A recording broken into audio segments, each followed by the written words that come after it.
Thank you for staying with us. Well, you can see those legs. They are the legs of our guest, whom you will meet shortly.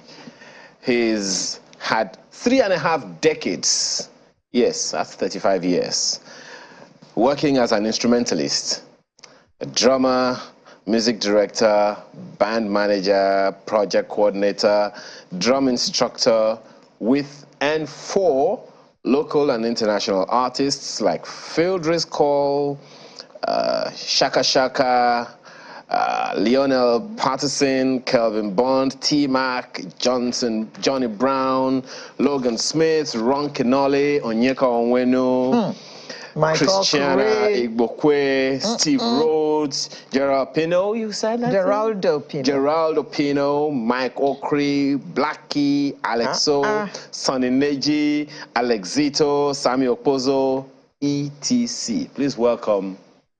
The question is, with whom has he not worked?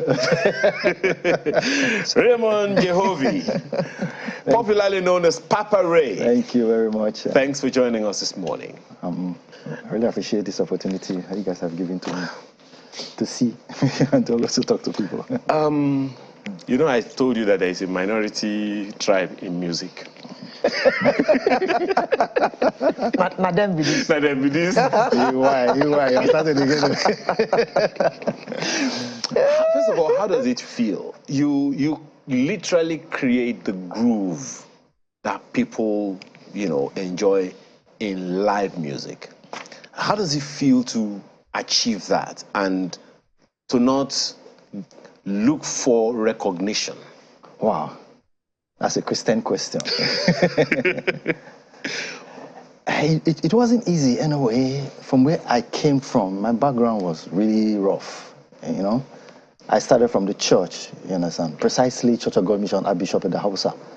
Whoa. These are, yes, these are fathers when it comes to Pentecostal movement in Nigeria. So I started from there, and it got to the point where he was international. So anytime he travels, he comes back, and it not that he didn't like Nigerian music, you understand, but because he was international, he would always bring the cassette. At that time, there was nothing like a CD. He would always bring the cassette and the cartridges. We will watch overnight. You must produce this song as it is. Wow. On Sunday morning. And this is a man who, we have already rehearsed one, our local one. He just came and said, no, it's not acceptable. He will give you the one that he brought for wherever, maybe Australia, America, UK, or wherever. Really? He will bring them and say, this is what I want the next day, with the chicken, the rice, and everything flowing with it, because you know that this is work. He will give you, and the guy will make you work. So with that, but make you happy while you're doing that. He will make you happy while you're doing the work, because the medals are there, you understand, for you to flow. So the thing is flowing, you understand. The guy really encouraged us, and it didn't fall below zero. The guy will not accept it when you fall below zero. Zero was like, how do I put it? Zero was like the benchmarking. He was not looking for you. He was not looking for one. Now he wasn't looking for two. He just made that zero like an equilibrium. Yes. Say, I want you to produce it like this. Now, if you bring a cassette or wherever, a CD for me, and you put it at neutral level, we call it zero. This is when you begin to add the effects and all that. Now, you say you're changing it to 1 or whatever, you're increasing the number. It's always flat rate, and flat rate is 0. The guy wants you to give him that flat rate the way he brought it from abroad. We will rehearse, and me, I was just an instrumentalist. I just finished my secondary education, you understand, waiting to get into higher institution, nothing to do with my life at that time. You know, it's not now, you can, it's shortcut for you to go and write WAEC, shortcut for you to write JAMB, and you pass and you go. Then you will have to write it, you have to read it, and you have to pass it. It was straight. There was no short corners to it. So at that short time in my life, I was rehearsing like mad. I needed to meet that. My eyes were always on him when I'm playing on Sunday morning in church. Just to be sure whether he's approving. Just to be sure. I understand. So we got it right from that foundation. But I got to this stage in my life where I just needed to change. I just needed to go to the next level in my life, because I've seen it all in Benin. I was the highest drummer in Benin, highest paid as secondary school leaver. You know, I was like the highest paid person in Benin. And this thing was in Lagos. Lagos was the main thing at that time. So I've not got into, yes, you have not got into Lagos. Man, you are still on that. You know, you never happen. You are still below zero. You understand? So something pushed me out of that place. So the competition was so high there. I just needed to come to Lagos. So I came to Lagos. That's where I now met the masters. I met people like Steve Lack, a crazy drummer. He used to hold his stick one kind like this and produce a sound that I've never heard before. I met Remy Kabaka. I met Tony Allen. I met Mambo Stitch, who was playing for Majek at that time. You understand? So I met all these guys, and I found out that I was just scratching. But you didn't know were anything. below zero. I was just, yes, I was below zero. The same who was being celebrated in Benin as the highest. So when I came, you say you never start. I never start, madam. I never start. But then, just like you said, how did you get there? You know, I saw all this, and when I was now looking at them, at that time I had the opportunity to meet Chris Okotie at that time, just produce this album, something get out of my life, something get out of my life. So he just produced that album at that time. So I was very, very close to Chris Okotie because a friend of mine was actually working with him at that time in his church. So I was close to him. So that gave me an opportunity to see all those guys I didn't have opportunity to meet because Steve Black was his friend, Tony Allen was his friend, you know, because the guy was the secular scene. I just came from church, you understand? I now came to meet Lions in the midst of Shaq. What will they go to be doing around there? But I wanted to be like the Lions. So I started mingling with them. And in those days, they played live. What are you telling me? No. There is nothing like computer drumming and all that. Like you have to produce it live. If not be live, nobody accepts it like that. So I now had opportunity to meet with these guys, and I look for their houses. Mambo Stitch would tell me that I should come in the morning.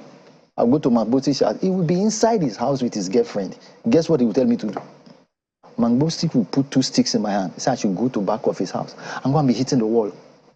I was cracking wall with drumsticks, playing live. If my sound reduced, he will hit the wall like this. I'm not here. I'm not here. Hey, what are you? Do you think you came to play here? I'll be sweating there like mad. If you come and see me, you think that they just poured the bucket water on me because I couldn't stop even when my hands were blistered. And I kept doing that. When I finished that, he would go and be a bucket of jeans that the guy has soaked. I'll go and wash all of them. Go and hang them and dry them. To straighten your hands. Yes. I will go home. I will come and repeat the same thing like this. I paid the sacrifice. After a while, all the things that they told me to do, I went back home. I was rehearsing like mad. I would sit back and carry their drumstick, carry their whatever, and follow them and go and stay at the venue when they used to play. You know the big boys now. You know the way they used to behave. You understand? If not be them, nobody else. Because the truth about it that there was nobody else around that time. So I was following these guys. And then I got to this point where my eyes now went out of the Nigerian scene. I saw what they were doing. There was this kind of drumming in Nigeria that I still was not satisfied because when I watched Fidrisco and I see people like what's his name again? Gary Coleman, I see people like Rod Morgenstern. I was hearing this drumming from outside and what we were doing here. Oh boy, not like this now. You understand? So I took what they were doing and I stopped going to them. I started buying. It's not now that you can just go to the internet and everything will just come to you at a stretch. You have to go and look for the CDs. I went to the market and started looking for all these cartridges and videos at that time. I didn't go to anybody again. I was just watching this thing because I wanted to bring something new to the table. I was just watching and I will just simulate, as English we call it, simulate what I see and just try to do it like that because there was no music book for me to start reading and start playing. Wow. So I just took it like that and I started playing and I introduced the double pedal for bass drum that nobody was playing at that time because I saw the white man doing it. You understand? I went to go and do the local one, you understand? And I added it to my, after I had the opportunity when Shegon bought drums that had double bass drum. So I was already preparing for it when the thing wasn't there. So when I brought this thing new to the table, by the grace of God, I respect this master soul because they had something that nobody had.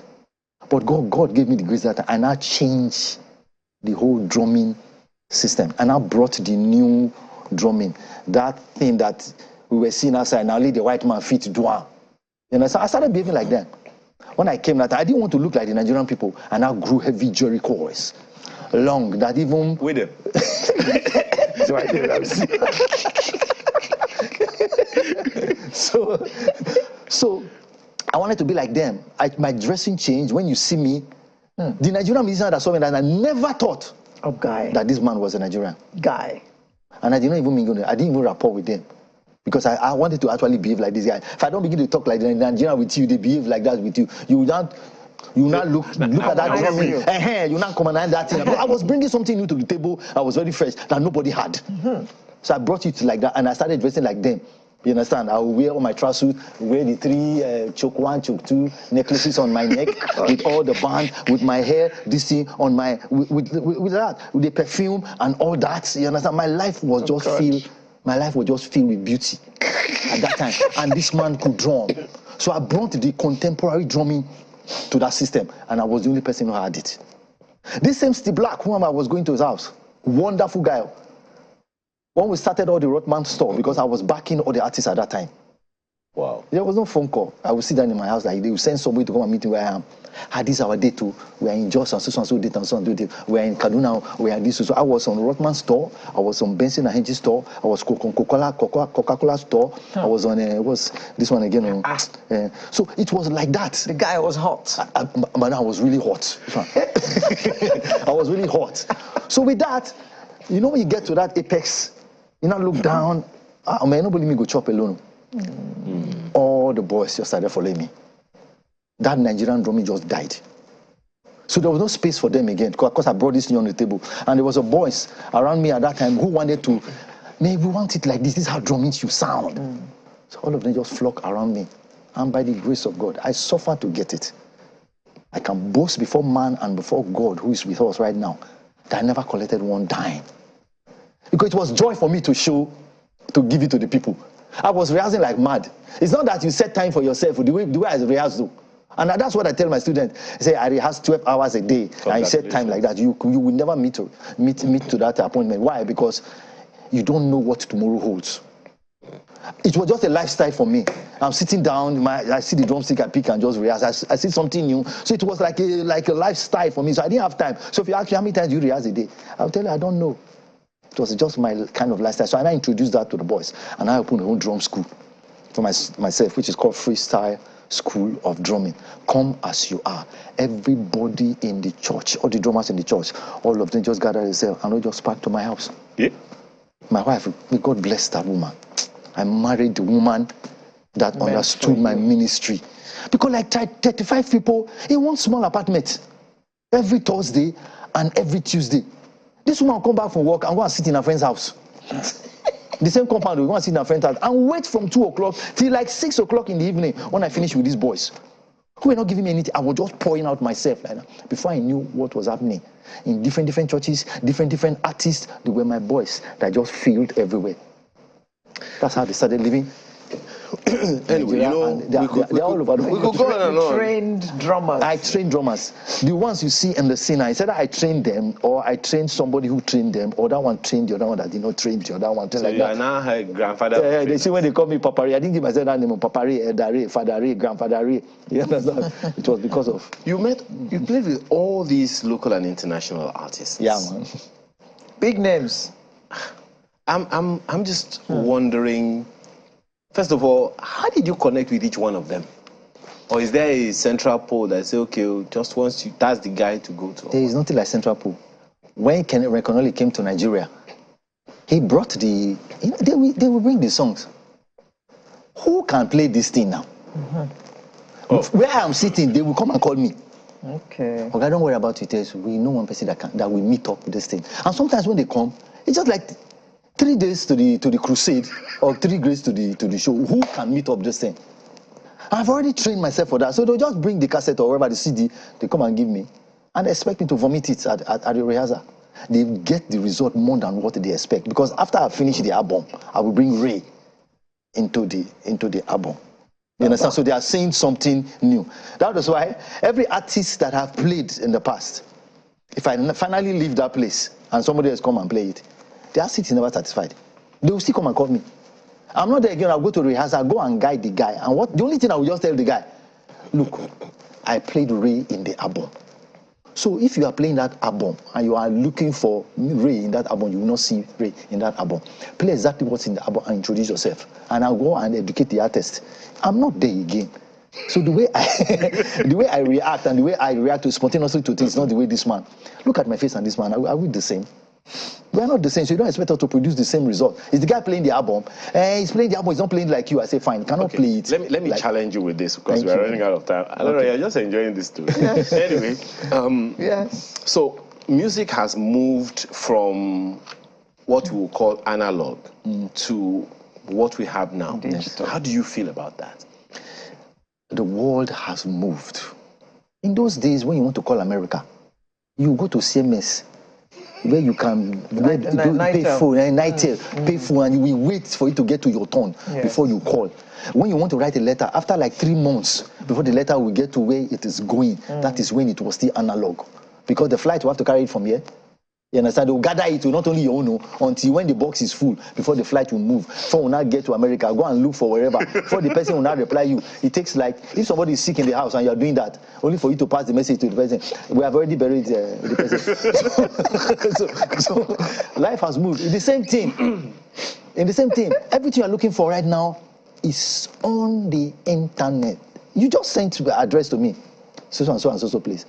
I was calling you to just tell you that I was in Beggar, you understand? Okay, Opik, I'm going to drive from Opik. That's what I wanted to find out. Not that I didn't know. That's what the age has told us, you understand? So, likewise, the same it is. Every part of life, everything has moved. Some people treat musicians. Who are the ones, anyway, that are like the bedrock of whatever music that they have that becomes famous? It's a shame they still do not recognize the role of music in the universe. In the presence of the Almighty God. I think everyone appreciates in the presence of the Almighty God. That's why he told us, if you stop to praise me, I will raise up stones to praise me. Because that's what makes him God. A king is not king if there's nobody telling him, Oba, talk, he said. You are king to yourself. And that is the role, that's the role musicians play. They want to advertise Maggi Cube. You hear them play music. The Coca-Cola, so everything, toothpaste, they use everything is music. So to tell you that music is life. But the musicians themselves do not recognize this. So they themselves don't know how to arrange themselves for the people to appreciate them. Because they come and they behave like, my wife will say they behave like a bar. A rich man's son, if he doesn't make himself that, the way you talk to people, your poised, your articulations, how you react to people will tell me whether you are a rich man. But if you just come, you behave like the poor man, of course I will treat you like a poor man. Unless somebody tells me from the other side, hey, you are talking to Otumba's son. If I will not come and be Dobale for you. Because you didn't prove to me that you're Otumba's son. See, when Jesus came, he came like what? A lamb. You understand? But when he died, when Apostle John saw him, what did he see? Everybody who saw me fell down and died because he came for a particular thing. But after his death, when he went back to his original position, even the disciples knew what he was. They were calling him outside, but the disciples called him master because they saw lordship. Yes, they saw mastery. They saw lordship. So essentially, you are saying that the musicians themselves they do not have this. And that's what I trained myself, and I trained everybody around me. A friend of mine went yesterday for an audition, you understand, and came back. Just what he said, they just gave him the job. Not that he could play whatever. What he said, and he said, oh, this I'm going to do my job. How are you going to keep your duty? He answered them, okay, this is your snare drum. Okay, what will happen to the snare drum when... He gave the definition of the snare drum first. You understand? Which one is a natural snare drum? Which one is a semi-professional? Which is professional? First of all, he enlightened the man who brought the snare drum that didn't know that. So... only this snare drum now you know like this. So you must know that. What they tell you must. So you understand because he was able to put you're gonna have to come back some other time because we are completely run out of time. Thank you, Ayo. This is really interesting. Thank you. Alero, you haven't said anything. Well, I'm just listening and enjoying all that, and you know the enthusiasm and the zeal with which he's talking about it. You can see that he's someone who loves what he does. Well, I've known Ray for a bit, and I can tell you there is a particular drum pattern that Ray played. I've not heard it played before. This 16 by, what did you call it? 16 by 17. Whatever By it was. 17, actually 17 by 16. You know, there's this Meta Loreo that you see. He played that thing. Is this the drum for this song? Senaimo.